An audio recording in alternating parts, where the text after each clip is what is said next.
Assalamu alaikum students, welcome back to ENG503. We're going to be discussing a very interesting story today, but before I start off on that, let me recap what we did in the last lecture. If you remember all the lectures that we've had about prose 2 so far, you will recall that we discussed Jonathan Swift's travelogue first, and then I told you that we are going to move on to another genre or another form of literature, and that is the short story.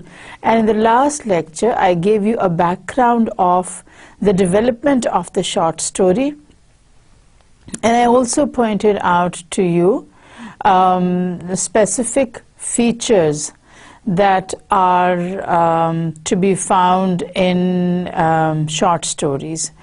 And the writer that we are dealing now with is Edgar Allan Poe, and we will be discussing a few of his short stories. We will not be able to do all of them. Unfortunately, we do not have the time for them.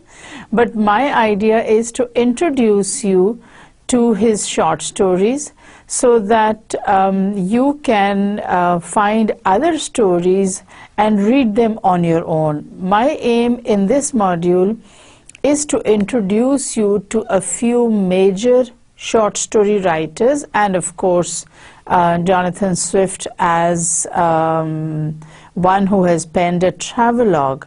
As I did with Gulliver's Travels, where I only did one voyage with you, I'm going to do a selection of the stories, and I leave you to read more stories and to form an opinion for yourselves as to which of the storytellers or the short story writers is better than the other and why. And what you'll see is that each one of them has a very special style of presenting the story that she or he has. Edgar Allan Poe, as I told you in the introduction to the short story, is one of the foremost writers of short stories, and he's one of those who were writing in the United States. So in this module you also get exposure to American writers. Most of the literature that you have done up to this point has been what we call British English literature. Here you will be able to find the influence of American writers, American authors, because if you remember, I told you in the introduction to the short story that after Sir Walter Scott, there was a big gap in England when not much work was done in this, and the next person to start writing was R.L. Stevenson, Robert Louis Stevenson, and that was in the 1880s.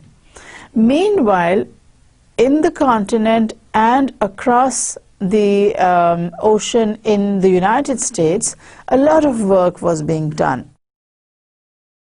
So the short stories that you have here are written by Edgar Allan Poe, and I told you that Poe is one of those writers who always wants to present something new to the reader. The aim of the short story, if you remember, is to write about one incident or one person, one event, and around that event or incident or object or person, the short story writer weaves a story. So this one is titled Some Words with a Mummy. Now you might think that this is the mummy as opposed to daddy, but this is not. This is the mummy that you find in museums, and I'm sure all of you know that mummification was the process by which the ancient Egyptians managed to preserve the bodies of mainly the rich people, the kings, the emperors, the queens who ruled them and who were very important in their own age. The Egyptians specialize in the process of mummification, and if you have seen movies, horror movies like Walking Dead, or I'm sure you all know a lot of names for horror stories, and in that you always have this mummy who is wrapped up in white bandages. The whole body is wrapped up, and the mummy sort of walks like a zombie and his hands stretched out and will just be wandering around trying to cause a lot of trouble. So the mummy that Edgar Allan Poe is going to discuss is the mummy of the museums. In other words, a human body that has been preserved and is discovered centuries after it has been preserved. So now this is a longish short stories. I told you before that some short stories are almost mini novels. So don't get scared off by the number of slides. If we cannot finish it today, we will divide this into two and finish it in the next lecture. Okay, so some words with a mummy. The very title is very interesting. It captures your attention at once. Why some words? Why not conversation with a mummy? And you'll find out the reason why Poe gives it the title Some Words with a Mummy. So let us see what it is that Poe is writing about, and how is it that he is having some words with a mummy. Now with writers like Poe, you will always see that there is a narrator, and the narrator is not the omniscient narrator of the novels. This is a narrator who is a participant, who is an actor, who takes part in all the action that is being described. So these short stories are in the first person, and that is why the narrator is always a participant, an actor in the scenes that unfold before your eyes. So let us see what Poe has to tell us. So Poe launches into his story at once. He says, the symposium of the preceding evening had been a little too much for my nerves. Symposium, seminar, talk, conference, you can give it any name you want to.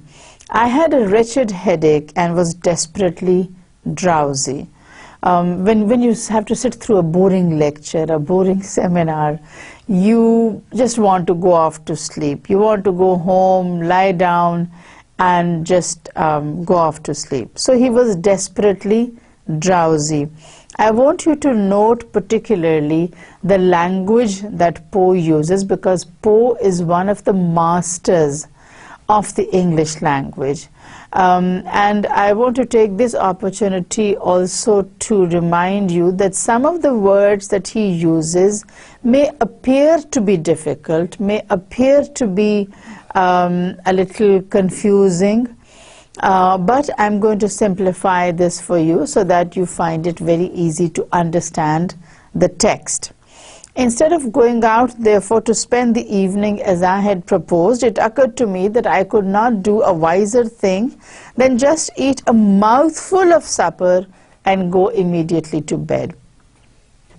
You know, Americans eat at a very early hour. They will have their dinner before sunset, and they normally do not have anything else before going to bed. On rare occasions, you might have what they call supper, and what in our country, in our region, would be known as dinner. So he says that I was very bored and I was very sleepy, so I decided to take a small amount of food and then go to bed. So let's see what happens. A light supper, of course.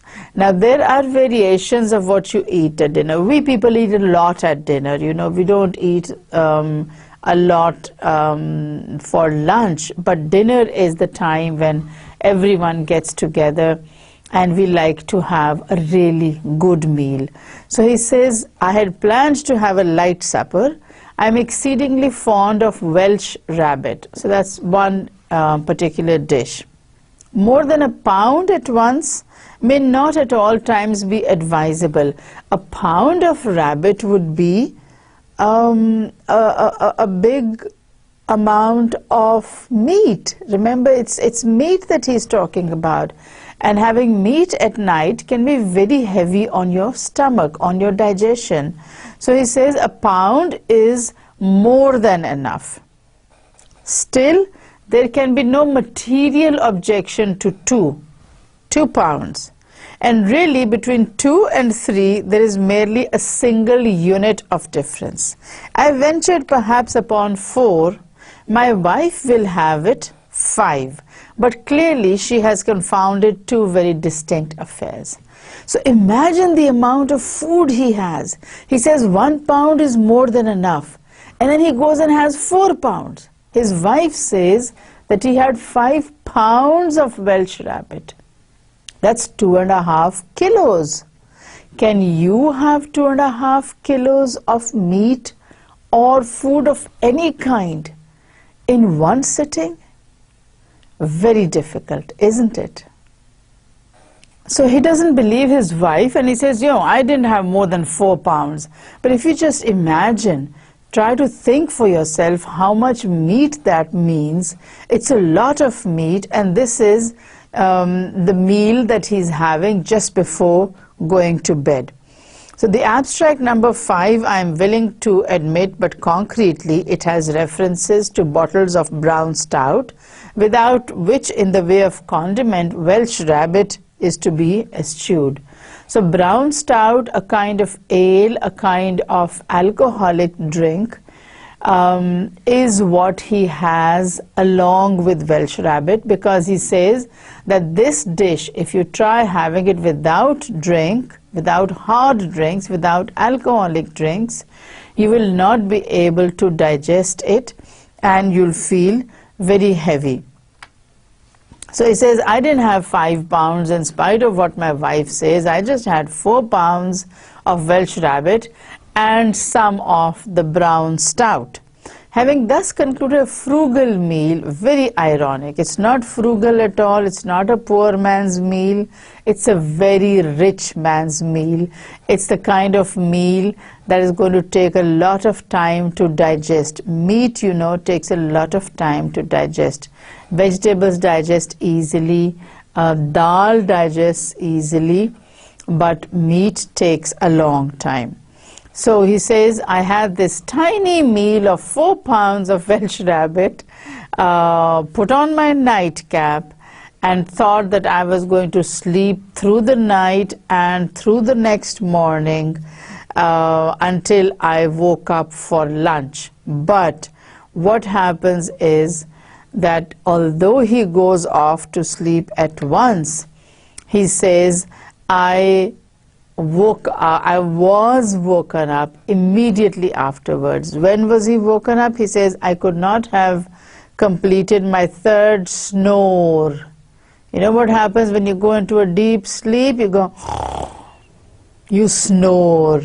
So he says, I had not snored 3 times before my wife woke me up, and she handed me a note and she said, this has just come for you. So he didn't like being woken up, but when he read what was in the letter, he woke up at once and started thinking of what was to be done.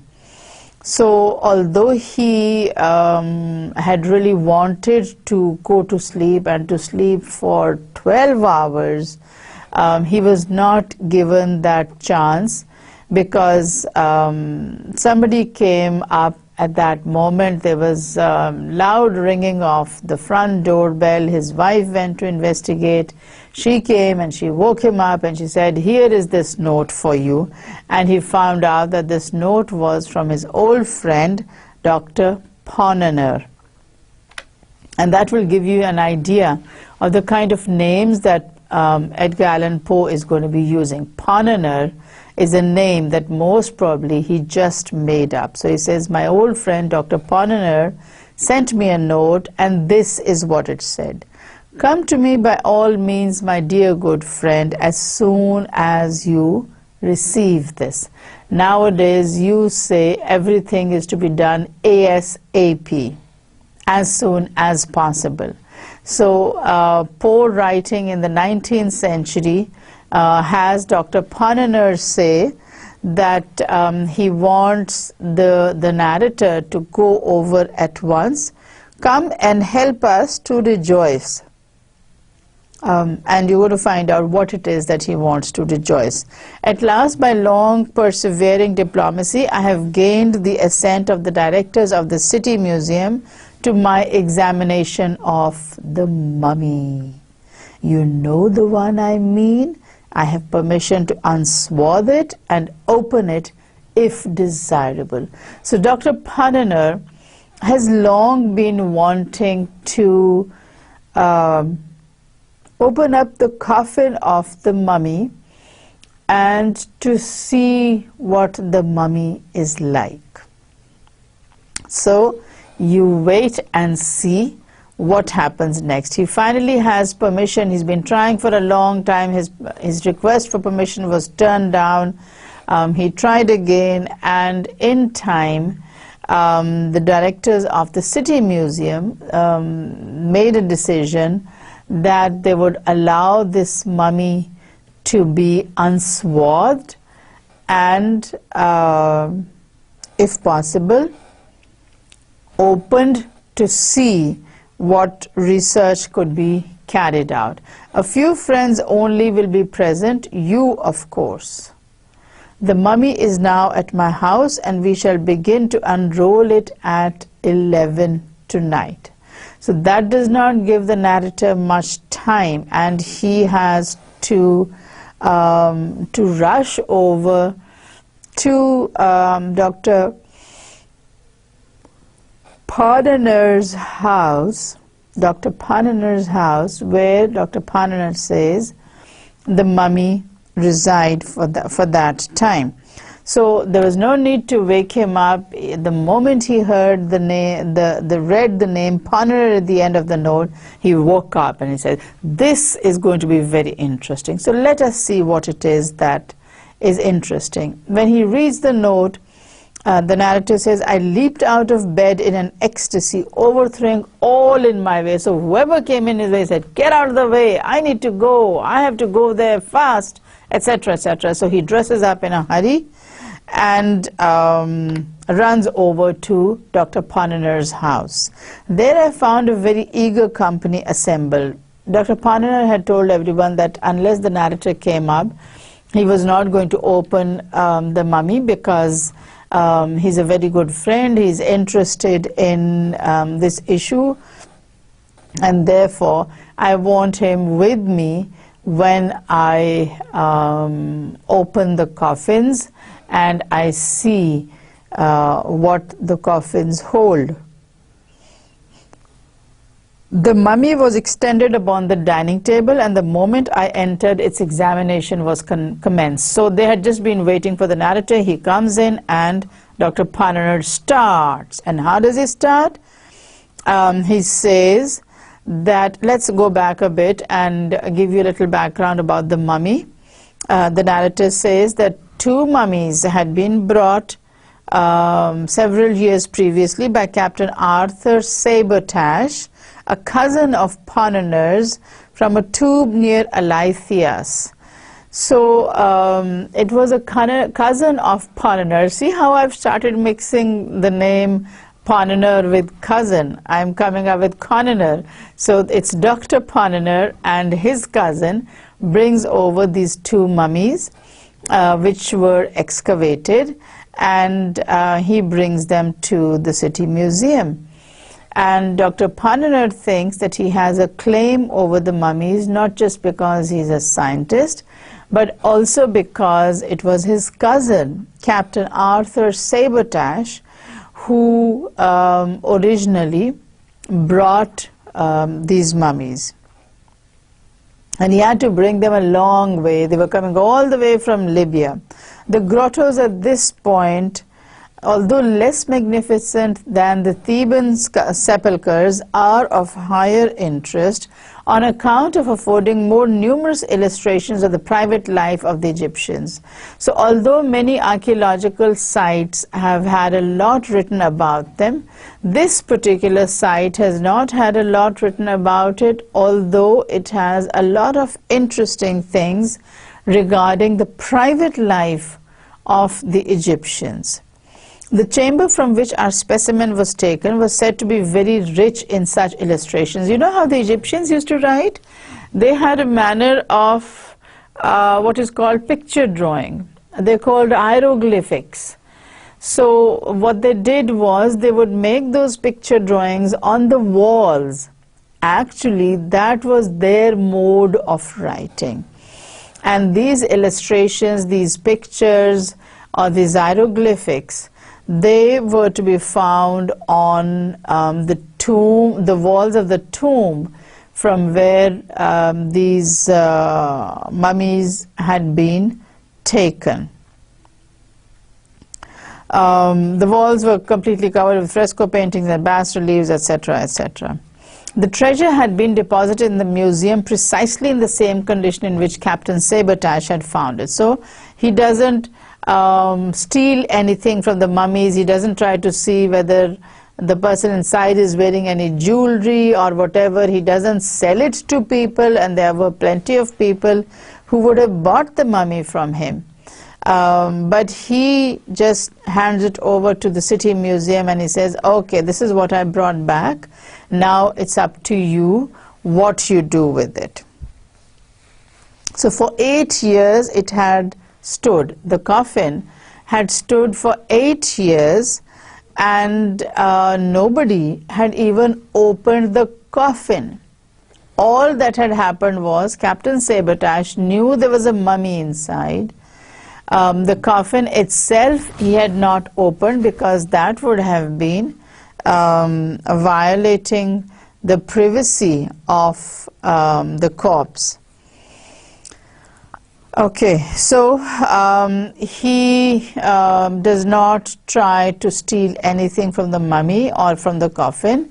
He just hands it over as he found it and he brought it. But the narrator is perhaps more brave, is more adventurous in the sense that he says, approaching the table, I saw on it a large box or case nearly 7 feet long and perhaps 3 feet wide. So this is the outer coffin that is displayed.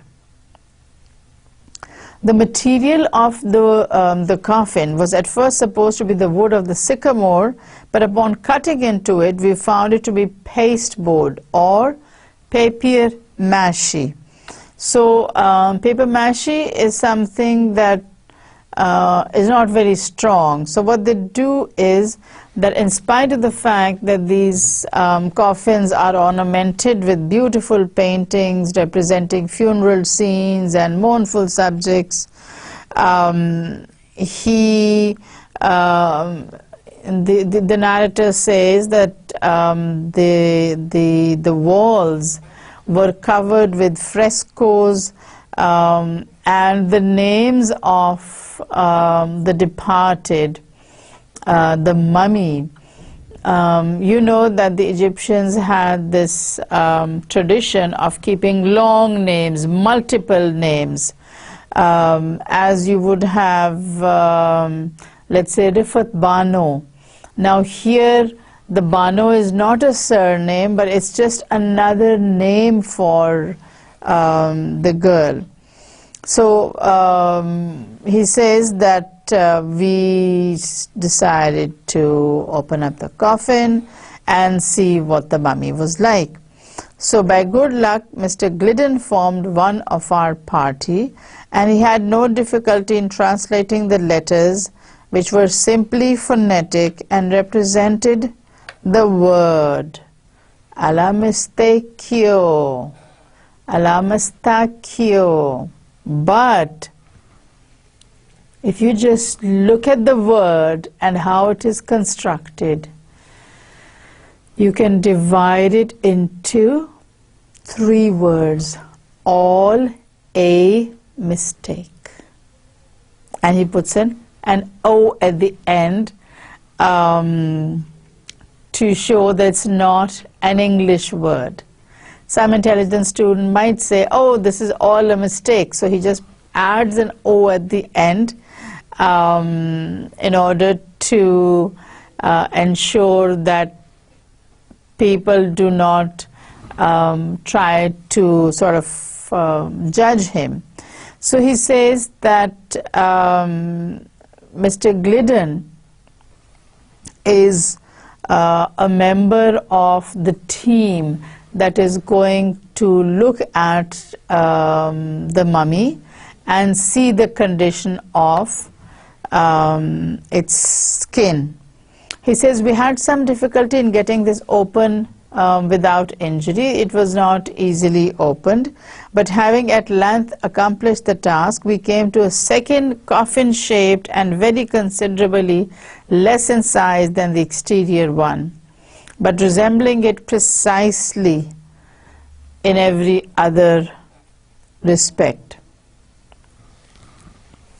So once they open up the first coffin, they find out, now the first coffin is actually a long rectangular box. When they open that up, they find the actual coffin. So he says that when they came to the second coffin,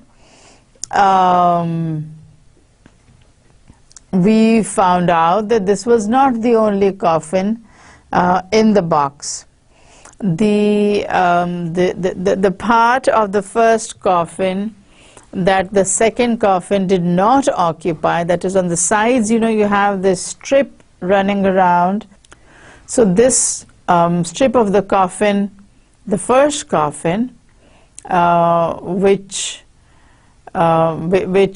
separated the walls of the first and the second coffin, they were filled with resin in order to preserve the wood. And you know, this is very good wood that is used for the second coffin. And when the second coffin is opened, you see a third coffin inside. It's shaped like a proper coffin, and it's no different from the second one except for the material that made it. So this third coffin is made of cedar wood, and cedar wood, you know, has a very peculiar perfume that is emitted, fragrance, scent that is emitted. And so he says that not only did we see the resin that was placed between the first and the second coffins, but when we opened up the second, we saw the third. And the third had a lovely fragrance that surrounded it. Between the second and third, there was no interval. So the second and third were very closely packed. Removing the third case, we discovered and took out the body itself. So they have to go through 3 coffins before they actually discover the mummy. We had expected to find it as usual enveloped in frequent rolls or bandages of linen. So they had expected, again, you know, these film, horror films that you watch, even in cartoon films, you see this mummy walking, and there's strips of bandages all over its body. So that is what they expect to find. But when they take the body out, they find out that it is covered with a sort of sheath. It's not bandages, it's not isolated bandages, it's just one hole, and it is coated with a layer of plaster which is golden in color, which has gold paint done over all of it. So inside the third coffin they finally find the sheath that contains the mummy. The paintings represented subjects connected with the various supposed duties of the soul as presentation to different divinities, with numerous identical human figures intended as portraits of the parents, of the persons embalmed. So the paintings on the walls, on the coffin, and on the box which contains the coffins is, as he says, columnar or perpendicular. It is it's not horizontal the way you have let's say Urdu or English or French or German. They are languages that move from one side to another. And he says there were also portraits of the individual who is being embalmed, because when they are all put into one place, how will you find out where a particular emperor or let's say empress is located? So they had to make those arrangements. So this sheath that covers the body of the mummy is covered in writing, is covered in those pictorial hieroglyphics which give not only the name and the titles of the mummy, but also provides a lot of detail about the origin or the time that that the mummified individual died and was made into a mummy. And this mummy that they unsheath sees a necklace of glass beads, cylindrical glass beads. So they're not like the circular or the spherical glass beads that we have here. He says these were cylindrical glass beads, and an identical collar or belt was worn by the men.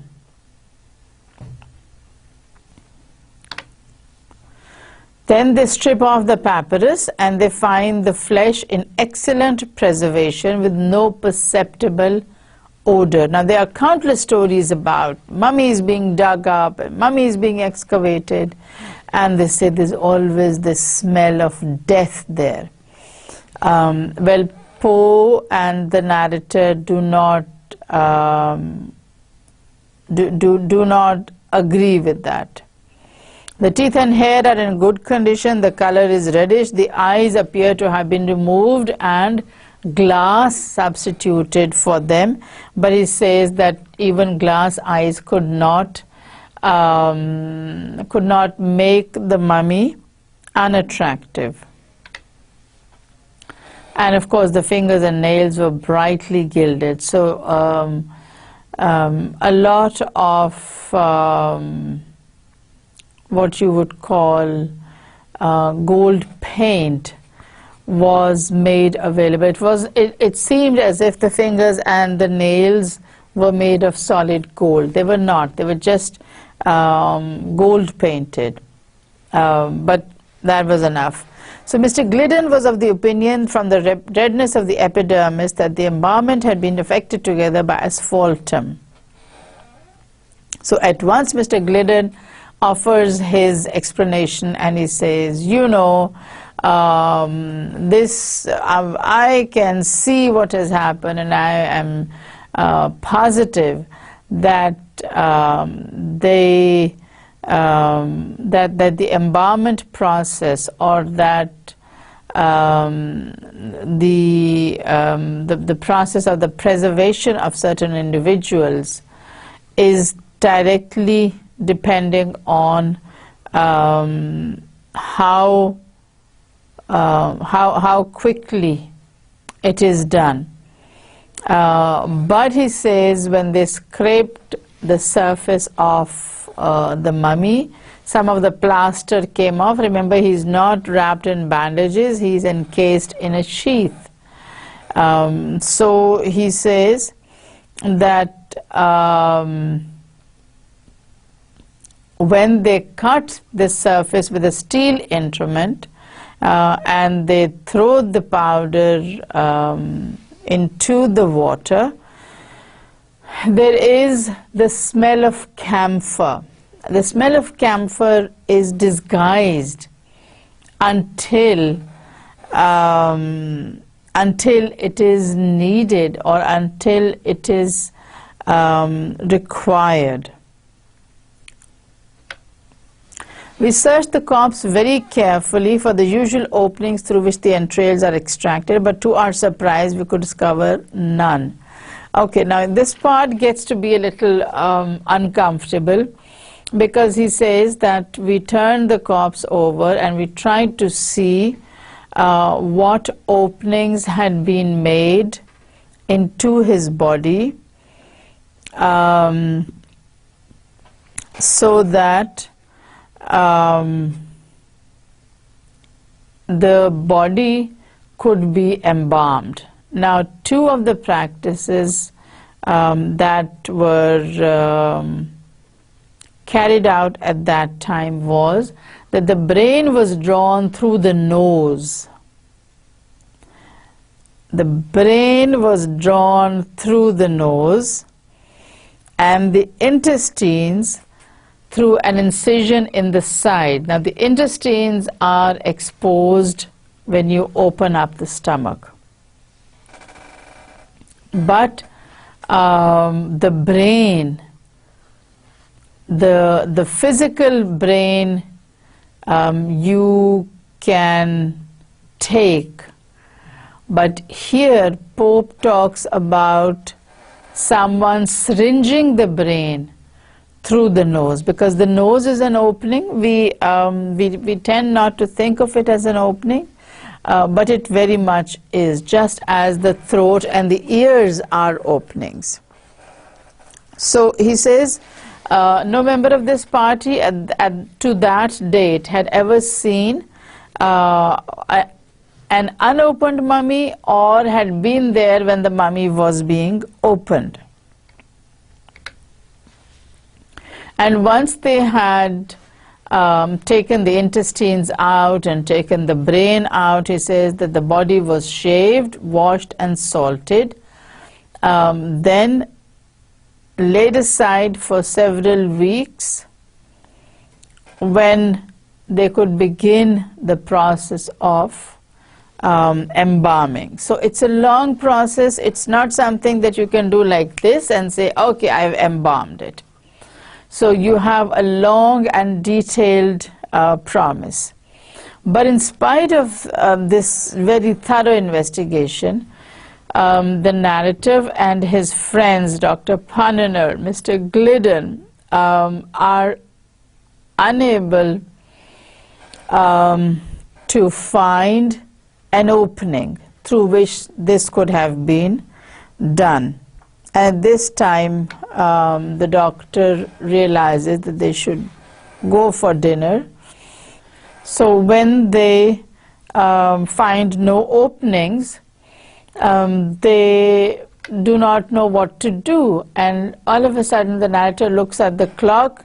The clock says 2 o'clock. It's the middle of the night. Everyone is tired. They decide to go home and to postpone this examination.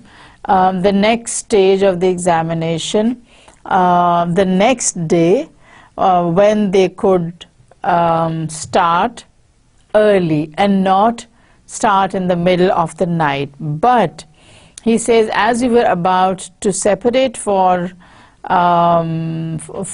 order to go home, someone suggested that she be given what he calls an experiment or two with the voltaic plan.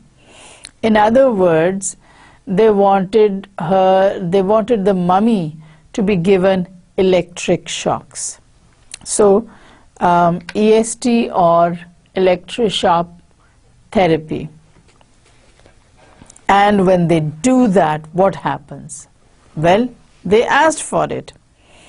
When you apply electricity to a mummy 3,000 or 4,000 years old at the least, it's not a very good idea, it's not very intelligent, etc., etc.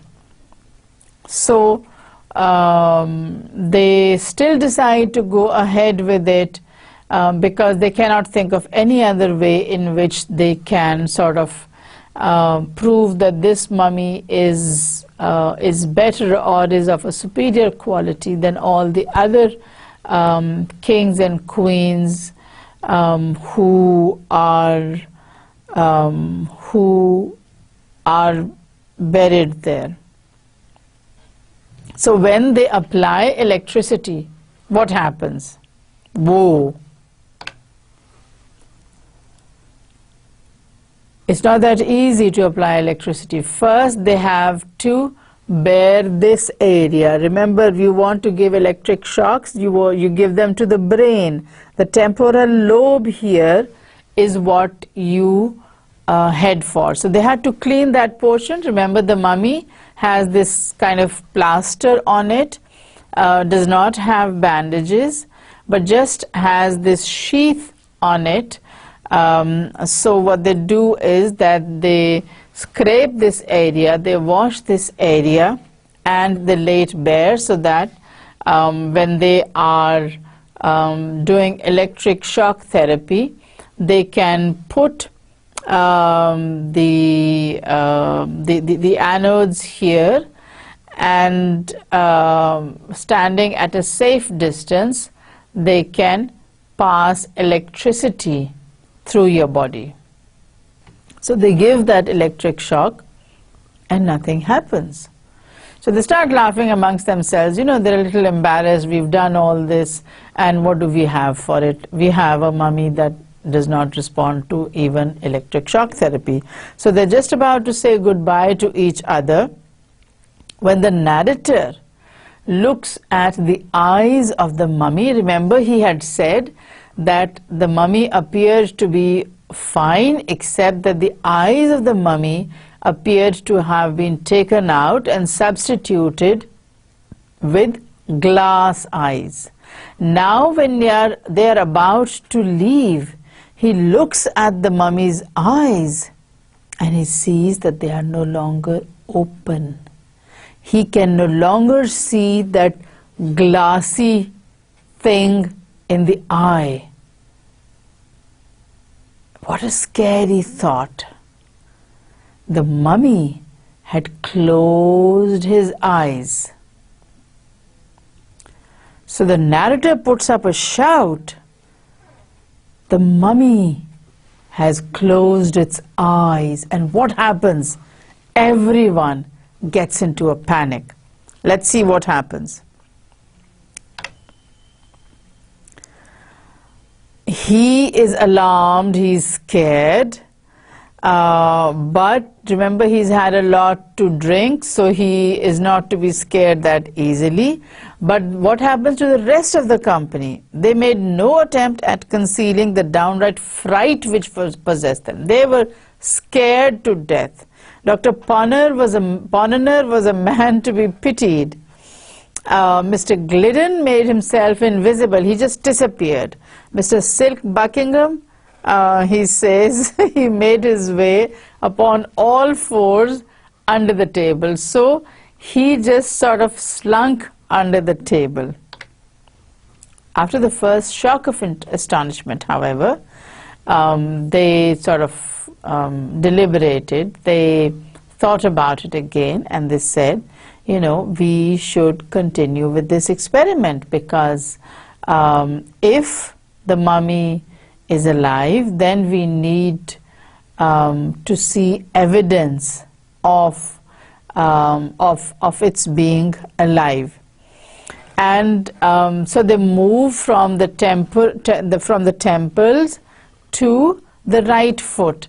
Now, there doesn't appear to be any reason why they pick on the great toe of the right foot, but that's just what they do. And what they actually do is they make a small incision, they make a cut over the outside of the exterior. So they make this small cut, and that is how they get the root of the abductor muscle. So this is where again they join the nerves to the battery. He says the battery has to be readjusted because first it was close to the head. Now it's lower down on the body.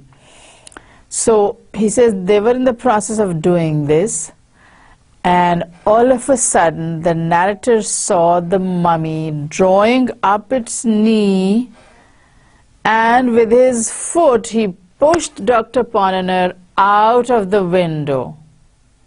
Dr. Ponnonner is the one who is at that moment working on the great toe of the right foot. So Dr. Ponnonner is kicked out of the window, and Poe compares it to an arrow which has been shot from a catapult. You know what a catapult is? I'm sure you've all used it at one time or another, and it's just that you cannot remember it. A catapult is what you call a hulail. You know, the one where you put small stones in it, and you pull back the rubber, and the stone travels with very high speed at the other person. Now you can put various things there, and what Poe suggests here is an arrow. So he says that Dr. Ponnonner was kicked out of his own house, and when the narrator and all his friends rushed outside to see whether Dr. Ponnonner had been killed or not, they found him coming up the staircase, and he's hurrying because now he knows that something has happened, and he wants to be the person who has discovered it. So what do they do next? Dr. Ponnonner says, we're going to continue with this experiment. We are not going to let this go. Now we are at a place where we can really find out what was actually done to preserve these mummies, and how far were they actually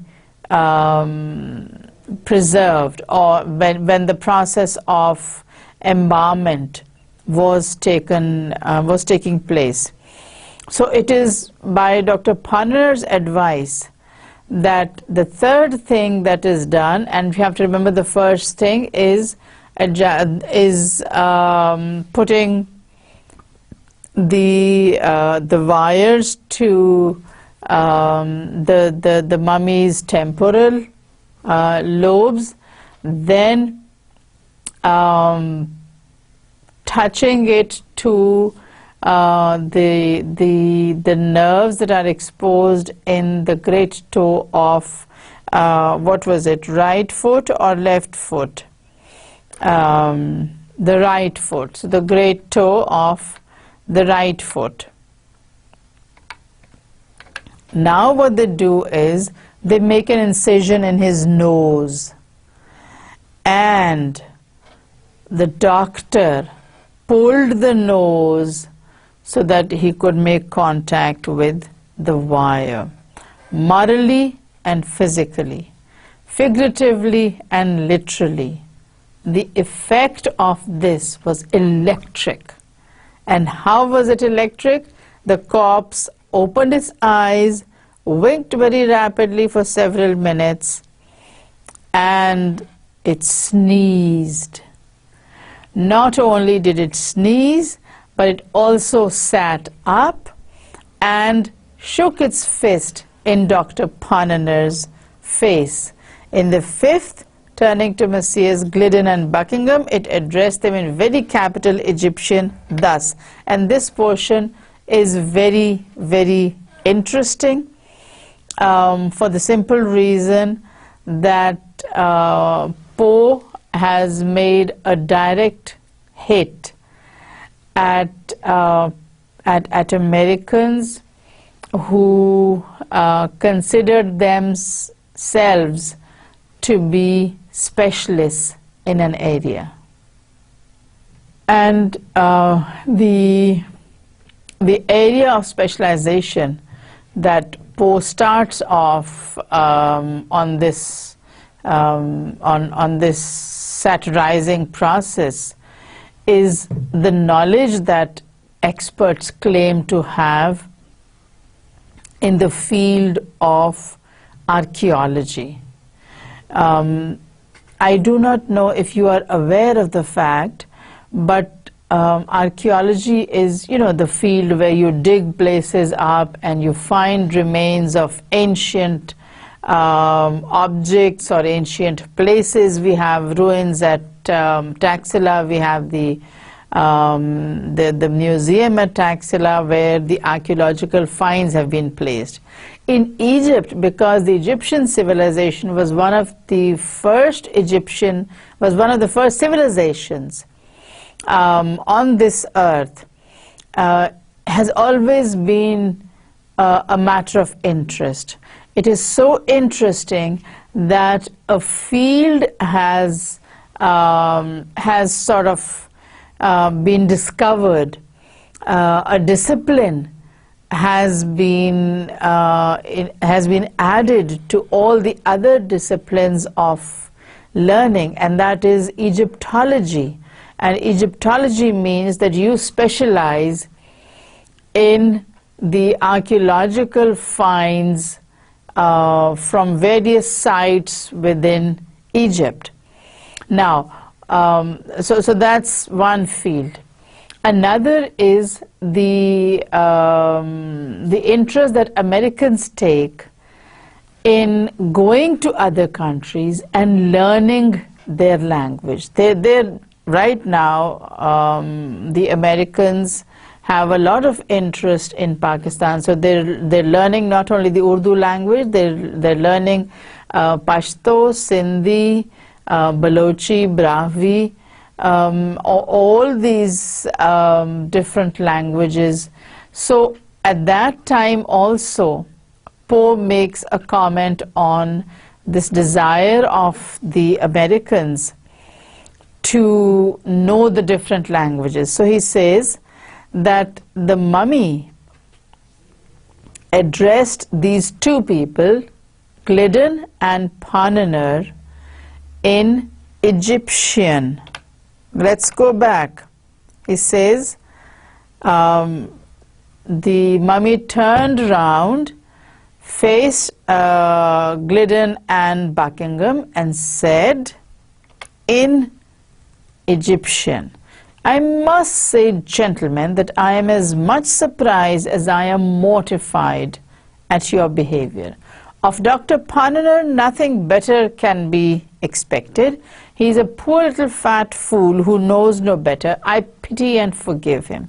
But you, Mr. Glidden, and you, Silk, who have travelled and resided in Egypt until one might imagine you to the matter born, you, I say, who have been so much among us that you speak Egyptian fully as well, I think, as you write your mother tongue, I really did anticipate more gentlemanly conduct from you." So Glidden and Silk have been visiting Egypt on a regular basis, are familiar with the language, And so the mummy sits up and the mummy says, you people should not be doing this. You should have more sense. It's not the first time that you have come face to face with a mummy. So he says, you have disappointed me. Of Dr. Pananar, I do not expect anything, because Pananar he calls a little fat fool. But he expects a lot of glidden and silk. So he says, you should have known better. You should not have sided with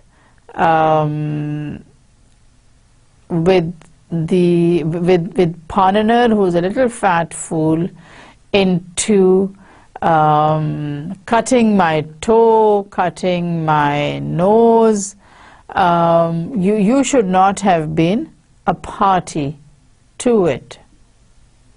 Now we're going to stop here. If you remember, I told you at the very beginning of the lecture that we would not be able to complete this story. It's a longish short story. This is one of those short stories that you can finish in one sitting, but if I had just read through it, then you would not have been able to understand some of the points that I made. So let me quickly recap what we have done today, and in the next lecture I'm going to elaborate on this short story that is titled Some Words with a Mummy. Now the title of the story is interesting because it tells you what Poe will be discussing in the story. He's talking about the mummy that is actually the body of a person that is embalmed, that is preserved for future. It's a practice that was very prevalent in ancient Egypt, and therefore all the major museums of the world have at least one mummy that they claim to have as permanent exhibit. And those of you who have seen films, I mentioned that you will have seen mummies that is like a kind of zombie that has it's a human body, but it's a body that is covered in white bandages. And what you see in cartoons and in movies sometimes is that the bandages of the mummy are unraveling, they're coming apart. So Some Words with a Mummy deals with the narrator, who says that he is very tired because he has had to listen to a seminar, and when he comes home he wants to go to sleep after he's had a little light supper. So he has his supper and he goes off to sleep, but scarcely has he gone off to sleep that his wife wakes him up, because a friend of the narrator's has sent a note. Now when he reads through the note, it says, "Come at once, because we finally have permission from the director of the City Museum to access a mummy, and if possible to take the mummy out of the coffin and see what the process is like that manages to embalm the human body for hundreds or thousands of years." So something that is very strange. And so the moment that the narrator reads the name of Dr. Pananar, he just sits up in bed, and all thought of sleep flies out of his mind. He dresses up very quickly and he goes to Dr. Pananar's house, where other people are also assembled. And they take the coffin out of the box. They find out that there's another coffin inside the box, and then another coffin inside that coffin. So when they open up the third coffin, they discover the mummy, which is not wrapped in bandages, but it seems to be covered with a sheath. So what Poe is trying to emphasize here is the difference between what is said and what the situation is like on the surface. So he's been told that mummies always have bandages wrapped around them, but what he sees is that this is like a sheath that is covering, and with a lot of difficulty they move the mummy in such a way that they can look at it from all angles and see the condition of the human body inside the mummy, because it was said that when they were doing this process of embalmment, the skin of the individual would shrivel. However, this mummy, they find, does not have any of the holes that are to be found in other mummies. There is no incision on the side which would show that the intestines have been taken out. There is no indication of in the area of the nose, which shows that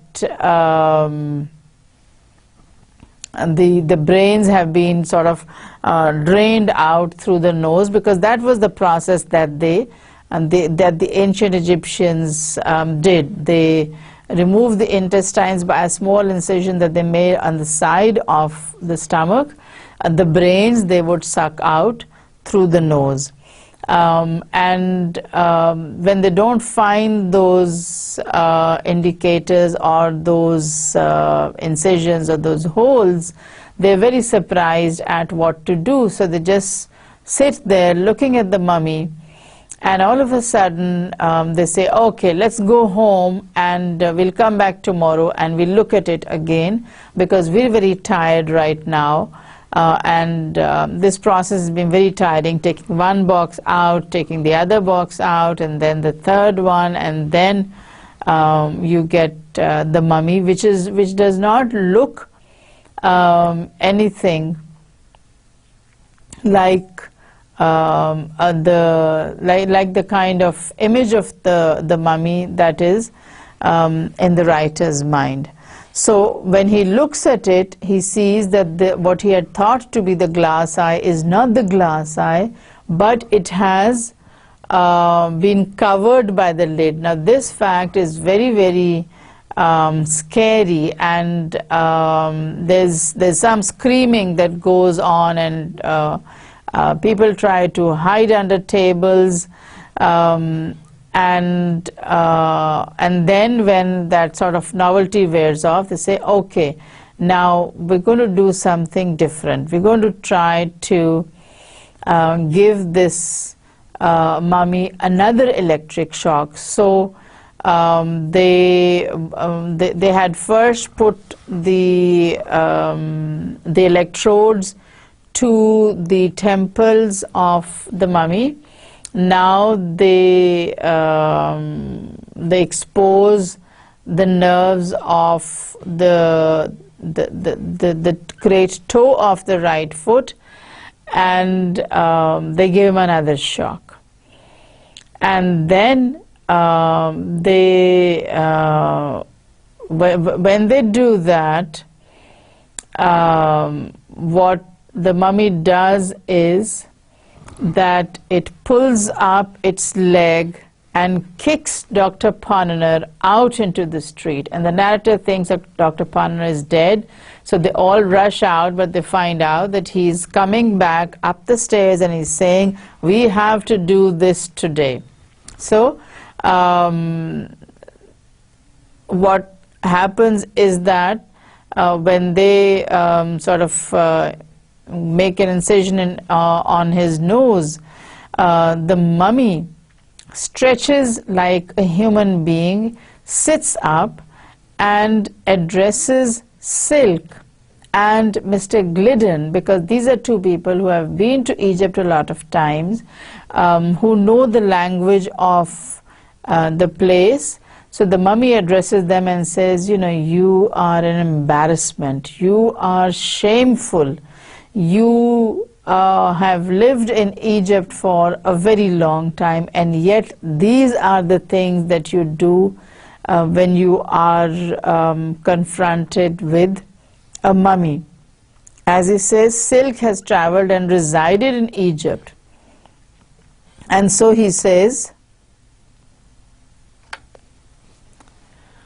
that I did not anticipate such behavior of you. So this section of the story ends on a slightly sarcastic note, because the mummy starts to speak, and it speaks primarily with Glidden and with Silk Buckingham. I think that's enough for today. We will inshallah complete the story in the second lecture of the series. Thank you. Allah Hafiz.